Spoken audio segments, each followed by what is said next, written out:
Hello, this is Duncan and Ruby, and welcome to Bath Books. And as I said, Ruby seems to have decided she wants to appear in every video, unlike my little gizmo who just ignores me. But this is Ruby, and we say hello, and we are today going to talk about Spider and Jeanne Robinson's StarDance. Aren't we, girl? So that is the plan for today. And if you saw my clunky metaphor at the beginning about coffee, so would you rather have a little espresso or maybe a slightly more diluted latte? That is the question. And it also begs the question, should you always adapt a novella into a novel? Many short stories have been, but I think novellas are a little more, don't like to use the word problematic, but can be a bit more difficult to adapt because they're more self-contained lengthwise than a short story is. So let me just put little Rubes down. Ruby Roundhouse here, saying goodbye for the moment. But yes, as I said, a novella is a slightly more contained object.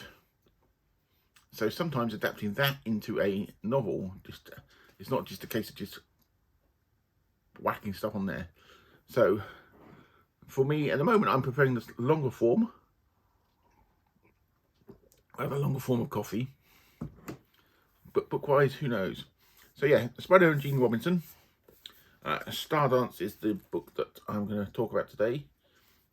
I've only just recently come into reading some Spider Robinson. I read the book the story God is an Iron from the Omni magazine, where it was originally published, and that was expanded into, well, it wasn't expanded into, that portion is actually in this book Mindkiller that he wrote, which I've not yet read, which probably is going to come into my Read What Your Own challenge. But I went on, and the next Spider Robinson one that I got hold of was StarDance, which he co-wrote with his wife, who was a choreographer, an artist, and lots of other things. And this is well loved by people. There's actually 2 sequels to it, but the original novella StarDance is what makes up the beginning part of it. StarDance originally won the Hugo and Nebula Awards for the novella in 1977.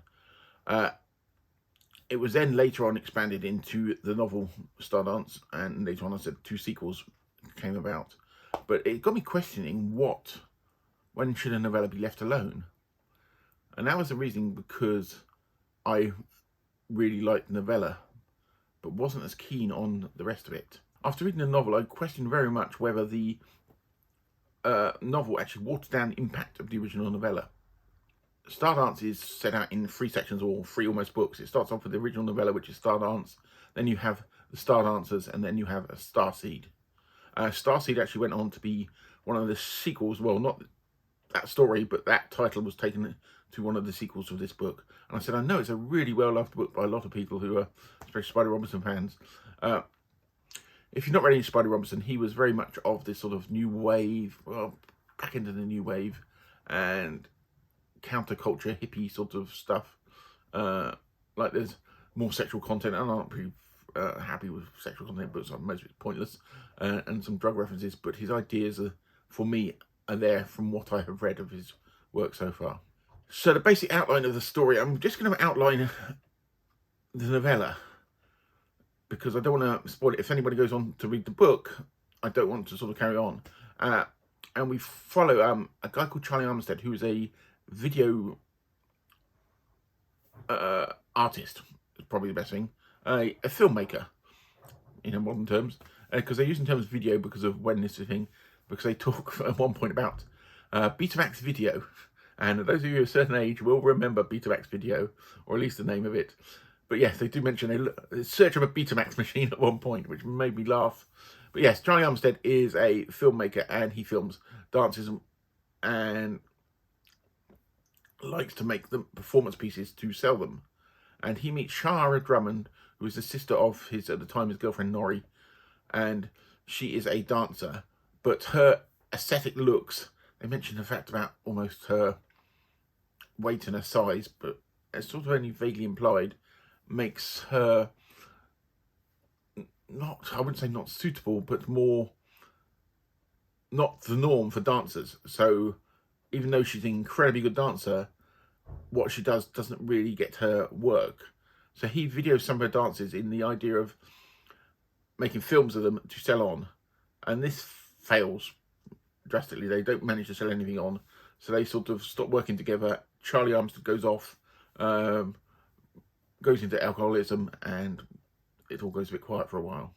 Then a few years later, Charlie gets almost a call from her, and Shara has sort of gone off with this evil space billionaire. He's a bit of a generic evil space billionaire, cookie cutter man. But she wants to do some zero gravity. She's on the space station orbiting the Earth, and she wants to do Charlie to record some zero gravity dances. So Charlie goes all the way up, and he discovers up there part of the reason he was recording her, which is I didn't mention before, people's dances, is he used to be a dancer, but he actually injured his leg. But he finds in zero gravity that his leg is a lot better. But yes, his thing is to go up to record some of her dances. So what happens is he records some of her dances, and there is a almost first contact situation where some aliens appear. And that's when I'm really going to stop my description of the story, because I don't really want to push any farther. Just say that the first contact involves dancing used as a language in some ways. And that's really where I want to leave it, just in case you want to either read the novella or the novel. But for me, the initial novella is very sectioned off at the beginning of the book. So as you said, it's in 3 sections. For me, you get to the end of the novella and it's got a very obvious finale and a very obvious finish. And to me, that was very satisfying.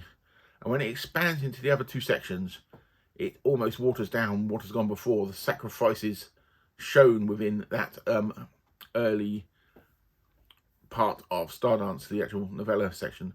So it got me questioning, is it always worth expanding your books? Do authors not do themselves a disservice sometimes?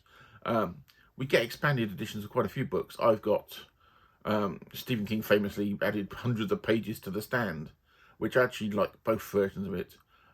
Raymond Feist's Magician, he added as a author's preferred edition, which is 200 pages more than the original edition. I prefer the original edition because I think it's more concise and more contained. You know, sometimes editing is a good thing. So with StarDance, to me, the novella stands up much more than the rest of it. And I said there is 2 sequels to StarDance, the novel, and I know that they are very popular and people really, really like them. I don't really have much inclination to go off to read them. I've got so much stuff to read anyway, because for me, the initial novella was satisfying enough. The rest of it was, yeah, didn't really add much to it. You went through some stereotypes.